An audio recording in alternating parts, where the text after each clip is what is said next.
Hi everyone, welcome to my review of Brian De Palma's The Untouchables from 1987. So yes, here we are once again, and here is the Blu-ray. Yes, here we are to talk about this film, and yes, spoilers review here, and I'm just so excited to talk about this. And I recently rewatched this once again for the countless times have I seen this film. I rewatched it, of course, Sunday. It's now the following Saturday, but yes. Blu-ray, of course, recently picking this up. Quite shocking that I'd never picked this up until now, recently on Blu-ray. Wonderful transfer here, I think. Just enhancing everything, including the audio as well. The Ennio Morricone score, which is just absolutely, as pretty much always, stunning from this guy. He's my second favourite composer, of course. But yes, this film, very interesting film, and certainly one that I absolutely personally adore. I know it's interesting. I watched this many times as a kid, as a teenager as well, staying off school and stuff. This would be one of my go-to films, actually, as I've maybe mentioned before. And of course, Dances with Wolves being one of them as well. Very interesting. Two Kevin Costners. Couldn't get enough of this guy. And yes, this film it'd be one of them films that I just watch over and over. Actually, it's just so.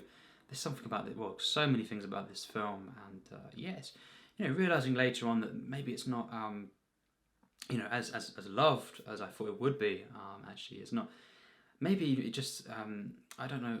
But yeah, Brian De Palma, of course. This is my second review. For this guy, I believe Mission Impossible is the only one. It must be that I've reviewed on this channel. Yes, it must be. It must be that. And yes. So that's great, here we are, and of course I want to talk about Scarface and all these films, this guy, and there's Scarface of course behind me, but this guy, I think is underrated. I think Brian De Palma is very underrated, underappreciated. Yes, he's not, maybe, it seems that he's not done too much great stuff recently, in recent years, maybe quite a few years, but nevertheless, and I've not really seen these ones, too much of them, but nevertheless, back, in his prime, we should say, just as good as so many other great directors.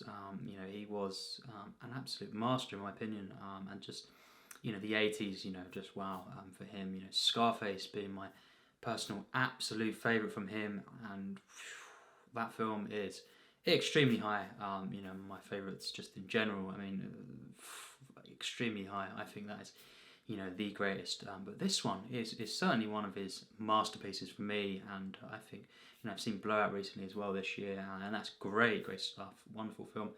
I actually think this is better than that even. So that's saying something. This film is just wonderful. And it's very, of course, a famous film. And of course, yes, being a spoilers review, we'll get into the plot and stuff. But yes, it's of course 1930, mainly set around Chicago. Of course, following Al Capone, well, at least Elliot Ness and his team taking down Al Capone, of course. And it's a very interesting film. This is, it's been criticised quite a bit, which is also interesting. But yes, this for me, it's just so good. And it may not be I'll say it now, not a complex, it's not really going for the complex portrayal of Al Capone or anything like this.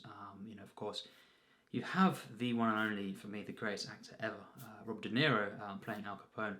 The performance is stunning, off the charts really. But the character of Al Capone is not portrayed, say, let's say, maybe not everyone's seen this, but Boardwalk Empire, quite recently, of course.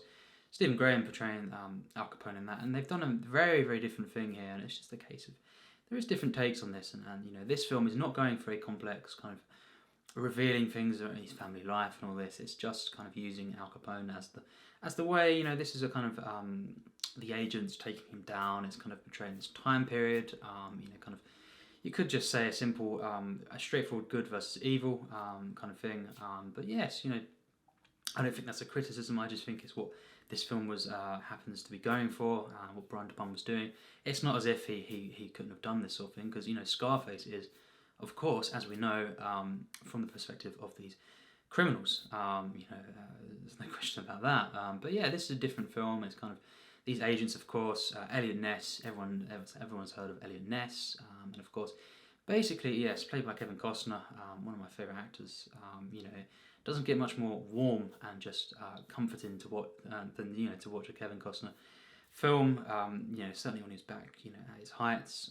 And yes, this film very very straightforward. Of course, these agents, eventually these four agents mainly, kind of teaming up to take down Al Capone, to kind of go in the route of, as we know, what was taken down for tax evasion. And it's a very it's going for this, but it's also they do seize, they do raids on these operations as well throughout the film, and there's confrontations. But it's kind of portraying the way they took him down through this in the end, and of course, as we know, and it's just a great, a wonderful way to kind of explore this. I think it's just such an enjoyable film, and very very, once again, as always with De Palma's, really very violent, very stylized. I love the style of this guy's films, and just so I think just there's something about his films that are just, you can watch them as a kid and just get pretty much all of this. The visual storytelling in this is, in that sense, just so pure. I think there's something about his films, and I have to admit, I watched Scarface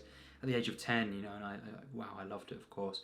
Instantly became one of my favourites. But there's something about that you can just, there's something so easy, about watching his films, and not to say they're not, masterful, in the way they're made, some of these films, but or great films. It's just they are very very, I think, just the simplicity of cinema here, especially mainly the visuals, I think, and the visual storytelling and stuff, and the different beats throughout the film. Yes, but the visuals mainly, just the way things are revealed, are just so easy to kind of take in, I think, and just enjoy. And kind of Scarface to that has got kind of much, as I've watched it over and over.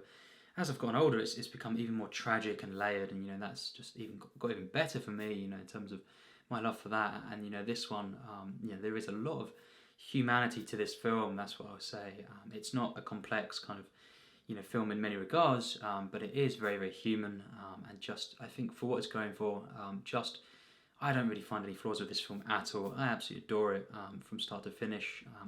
And it's of course portraying this time period, 1930, of course, Prohibition time, as we know, shortly before the ending of this. And yes, this is a film that kind of, again, it doesn't go into the kind of exact details and everything of this, and it's not a long film at all. This is a difference, I say, between this, Once Upon a Time in America kind of thing. It's not a big epic. It is an epic film, of course, and it does have this scope to it, and kind of zips through, of course, and has a scope. But it's not a big epic in that sense, and it doesn't kind of go into a lot of specifics, of course. But it's really, I think, just one of the most wonderful films. What it kind of uses uses all these things and these themes and everything to kind of bring out this way of just exploring friendship. I feel this is one of the things that I love about this film. Of course, these four agents in particular. Of course, Oscar Wallace, George Stone, and of course Jim Malone and Elliot Ness. These four guys together. This is just one of my favourite kind of group friendships on screen ever. I feel, and it's just, it also explores family and kind of honour and all this kind of stuff, and it is exploring in general terms the kind of the way it's not, of course, it is kind of, yes, it's kind of not exactly one-sided, but it is, of course, the criminals are criminals in this film, but it's also showing the corruption within the law. This is the thing that it does do to kind of counteract that, and it's not completely, in that sense, lacking in any sort of complexities at all. It does show this, and it kind of course, that is why these four, are forced to kind of go on their own kind of thing, because at first, Elliot Ness cannot get to Capone, because, as we know, a lot of the majority, of course, of the force, the law in general, were on his side, and this is really amazing what it's doing here in this film, and it's kind of, that leads to this mission, this team that they put together. Of course, Jim Malone, meets, of course, Elliot Ness in such a great scene there. Sean Connery, of course, playing Jim Malone, and he actually got an Oscar for this film, and rightly so. This is just an amazing performance, one of his greatest, actually, for me, I think. It's kind of just as good as his best Bond performances, really, for me. In many regards, maybe not quite as good, and it's not my favorite performance from him is The Last Crusade, actually, but just one of his best performances in that sense, and what a great actor. He is just one of my favourites of all time as well, and De Niro being my favourite. This is one of them dream films for me, really. Of course, Andy Garcia. You can say what you want about Andy Garcia as an actor, but I think certainly in this film, he is on fire. He is absolutely amazing. Charles Martin Smith as well as Oscar Wallace, so enjoyable, very innocent character, just really hilarious as well. And these dynamics, this dynamics of the group, it's so perfect in my opinion. And I love how it's portraying the media. That's something it specifically kind of covers in the film, and the way things are reported and everything in the film. In this time, it's just so riveting, and just I love the kind of the family scenes as well. I think a lot of people would find them kind of cheesy and stuff, but it's done in a way that I don't think is flawed at all. I think it's just really, it's just so enjoyable as well. And Kevin Costner, there's something about watching a Kevin Costner film, as I've said, when he's at his best, of course, that's just so pleasing, to see, his performances, of course. There's something about him. There's something so great and just joyous to watch about him, and I love this character. I love this performance in this film. Once again, it's been criticised, but I do think it's a great performance. I love this protagonist. He is so investing, so likable, very flawed character, like they are in this film. The cops, or and just in general, this team we have, they're not kind of playing by the rules, of course. No one is in this film, but it's kind of, they are just so enjoyable, of course, to watch, and it's something that's just, it's full of energy. Brian De Palma films, most of them anyway, are just so joyous. They're so kind of kinetic. The energy in this film is just so, it's bursting from the screen. It really is, and everything in this, just the production as well. And there is subtlety in this, of course, but I just love how kind of overboard he goes at times, Brian De Palma, and that's not a flaw at all. That's just in the right ways, I think. He goes all out, theatrical, kind of so stylized, ultra stylized, you could say. And I love this about his films. Carrie as well, of course. I love it's not one of my favourite horrors or anything like that. I do love the kind of, it's just the excess of it, and the way he elevates this in his films, mostly to a kind of a high art, this kind of excess, what you would say in a film is too much. It's never too much in these films, at least in the ones that I've seen, really. It's just a Brian De Palma film, and that's the way he does it. And he shows it all, he reveals everything, puts all of his cards on the table in that sense, and they are just, wow, they're such great films, so many of these ones, and this is no exception, and the style to it, the way it's shot, the production across the board, the sets are so good in this film, the costumes, of course, just the way he recreates this time. I absolutely love that. I relish this. I love this so much, and of course it is very very violent. Of course, there's a lot of shootouts that are very brutal and stylized once again. Of course, it's not say as violent as Scarface or anything like that, but it is very violent, of course, and just there's moments in this kind of hand to hand fist fights in this film. For example, with Sean Connery, his character Jim Malone, that's kind of, it's got this harshness to it, kind of realism as well. It's not just completely stylized. It is really kind of gritty at times as well, and really hardcore kind of thing, hard hitting kind of fights and stuff. And that there's a scene towards the end of the film, and Sean Connery, of course, or at least in the second half, that's really brutal, and it's kind of just using everything they can. In the rain, of course, that scene there, it's really brutal, and I love the use of violence in this film. It's it's just so good, stylized, but it has got its realism in there as well, and kind of gritty, and yes, brutality. A real visceral feeling at times in that sense. And the editing really plays a hand in this as well. The violence, for example, when one of them characters towards the end of the film falls off the roof, that is just, I love what he's doing there, with his visuals there, and the editing is just so good. It's kind of this fantastical feeling at times that I love about many of his films. That's what they kind of do. They feel hyper, kind of ultra stylized to the point where they kind of feel like fantasy films at times. Fantastical qualities, dreamlike perhaps, and that can be criticized by some, but I really love that. I think it's really appealing to me, and I just love this whole kind of narrative as well so much. This kind of the taking down of Al Capone. As I say, it's not going for a complex portrayal of Al Capone. This is also a point to note where, kind of right before he was prosecuted, of course, and very near the end of Prohibition era, of course.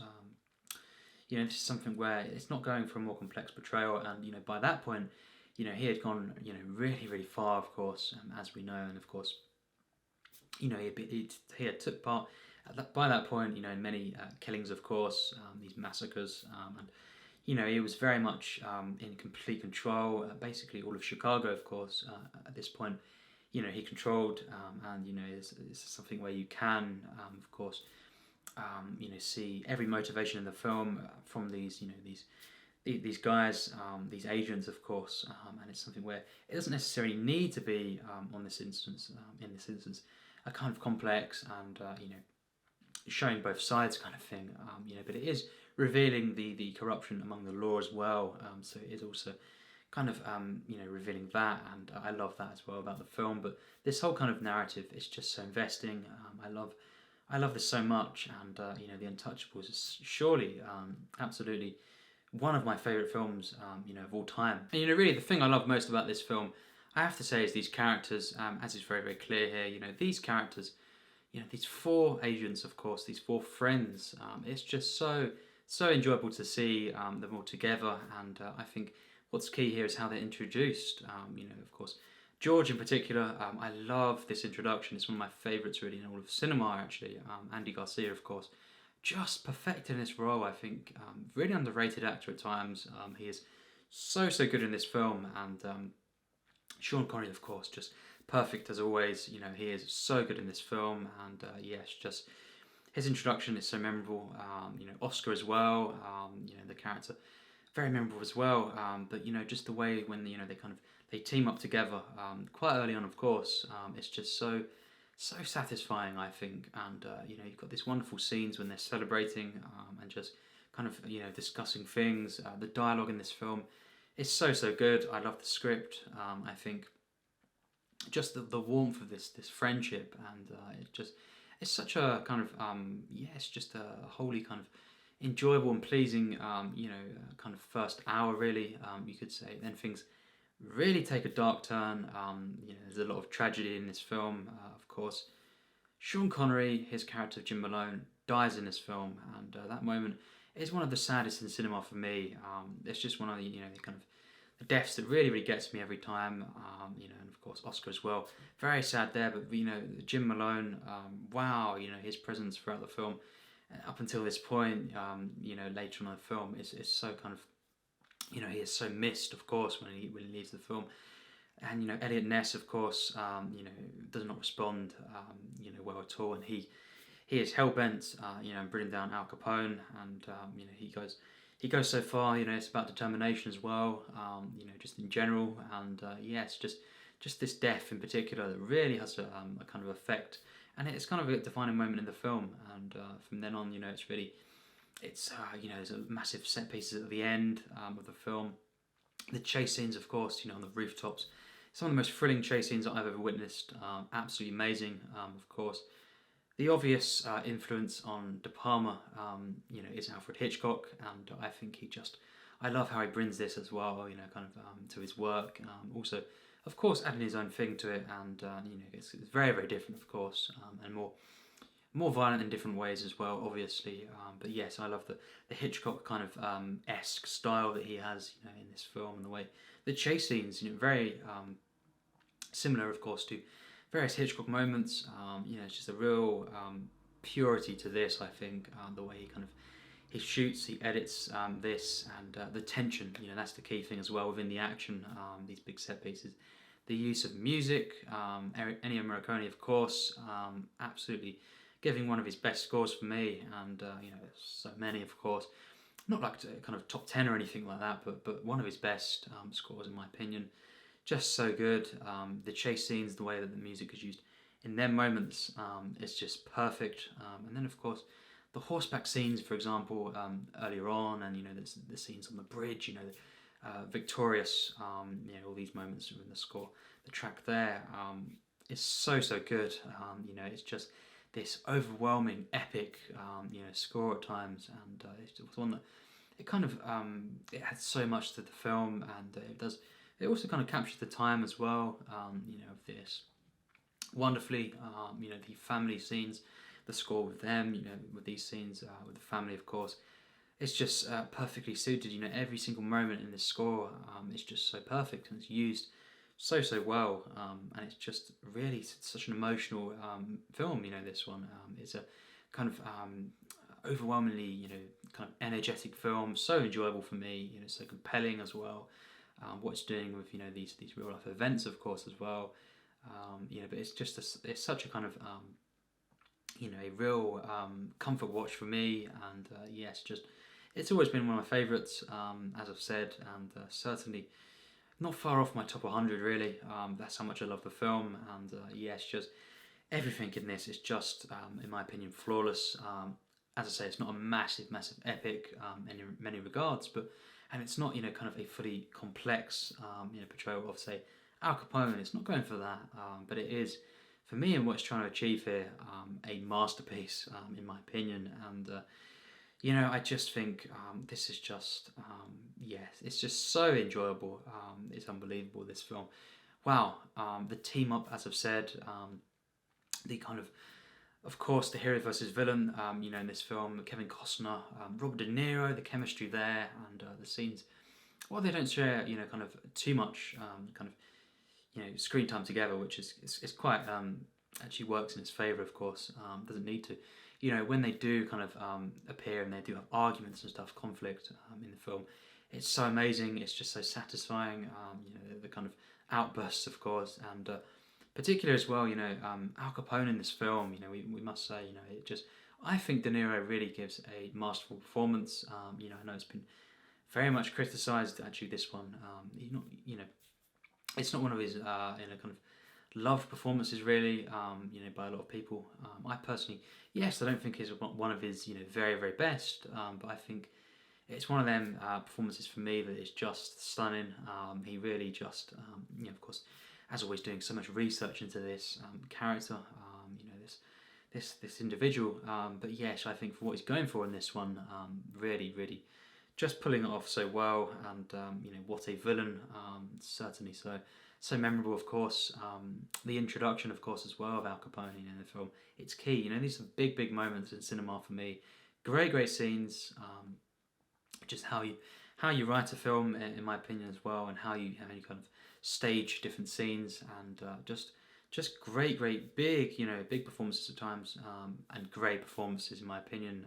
You know, there's a subtlety, of course, at times to the performances, especially Sean Connery, you know, I would say in this film, and yeah, Kevin Costner as well. But you know, it's just so it's so kind of you know, great in a theatrical way as well, and just for me, yes, one of my favourite films.